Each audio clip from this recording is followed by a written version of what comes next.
Ouais, avant. Bravo. Bravo. Et celle-là, elle sort un peu plus. Recule. Bonjour à tous, une nouvelle vidéo. Et cette fois-ci, je ne suis pas seul. Je suis accompagné et très bien accompagné de Louis Cacheux, un jeune de 14 ans qui est venu faire une visite cette semaine à Bilbao. Nous avons fait un très bon travail ensemble et on voulait vous le partager. Mais d'abord, je crois que l'important, c'est que lui se présente. Ce que Andoni n'a pas dit, c'est que ça fait la 3e fois que je viens ici à Bilbao pour faire un stage. J'ai beaucoup travaillé pendant les 2 stages précédents. Moi, je viens de Valenciennes et ce que je suis venu rechercher ici, c'est la culture padel espagnole et surtout m'entraîner avec Andoni et toute son équipe. Je vais venir pendant toutes les vacances scolaires et même peut-être en été. Mon projet à partir de septembre 2025, ça serait de m'entraîner avec Andoni tous les jours. Et ça tombe bien car il y a le lycée français de Bilbao qui est juste à côté du club. En fait, tu n'auras pas d'excuse pour ne pas étudier parce que tu es ici à côté. Bon, nous, cette semaine, ce que nous avons travaillé beaucoup, ça a été sur 2 axes. Une, c'était la défense. La dernière fois que tu avais été ici, on avait déjà dit qu'on allait travailler sur ta défense. Et l'autre partie, c'est la bandeja. Ce n'est pas la première fois qu'on la travaille, mais c'est un des gestes les plus importants dans le paddle et c'est un geste assez difficile à faire. Donc, nous avons pas mal travaillé. Mais pourquoi ce n'est pas toi qui explique la bandeja? Qu'est-ce que tu as travaillé et qu'est-ce que tu as appris sur la bandeja cette semaine? En fait, c'est pas la première fois que tu travailles ma bandeja, car on l'avait déjà travaillé en février. C'est vrai. J'ai beaucoup appris sur ma régularité, car je me suis rendu compte que ma bandeja n'était pas assez régulière. J'ai appris aussi que j'avais la raquette trop en plateau et pas assez verticale, ce qui faisait que ma balle était trop flottante et n'était pas assez lourde.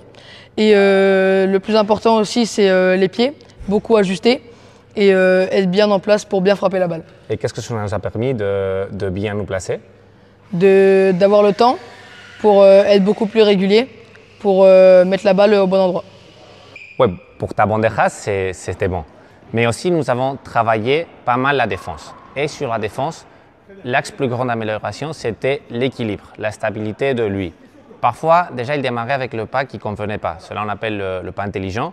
Et on a essayé de lui corriger. Bon, essayer et réussi, parce qu'au final, ça s'est très bien passé.